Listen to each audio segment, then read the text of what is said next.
नमस्कार मित्रांनो, आज आपण आलोय जुन्नर तालुक्यातील अमोल बोरचटे यांच्या वडिलांनी 1996 साली सुरू केलेल्या आईस्क्रीम व्यवसायाला भेट देण्यासाठी। अमोल बोरचटे यांनी शिक्षण पूर्ण झाल्यानंतर अमोल कुल्फी नावाचा ब्रँड तयार करून होलसेल विक्री करायला सुरुवात केली। जुन्नर तालुक्यातील राजुरी या ठिकाणी नगर कल्याण हायवेटच त्यांनी आपला कुल्फी कारखाना सुरू केला आहे।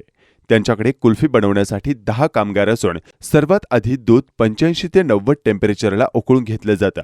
त्यामध्ये खवा व साखर योग्य प्रमाणात मिक्स करून ते मिश्रण घट्ट केलं जातं। त्यानंतर ते थंड करून कुल्फी मोडमध्ये टाकले जाते व ते सेट होण्यासाठी 10 ते 15 मिनिटे थंड पाण्यामध्ये गोठवले जाते आणि मग त्यानंतर कुल्फी तयार होते। ही तयार झालेली कुल्फी पॅकिंगसाठी रवाना केली जाते। पॅकिंग झालेली कुल्फी ही एका पिशवीमध्ये पॅकिंग केली जाते व नंतर ती विक्रीस नेली जाते। अमोल कुल्फी हे जुन्नर तालुक्यातच नव्हे तर पुणे जिल्ह्यात देखील आईस्क्रीम क्षेत्रात एक मोठं नाव झालं आहे।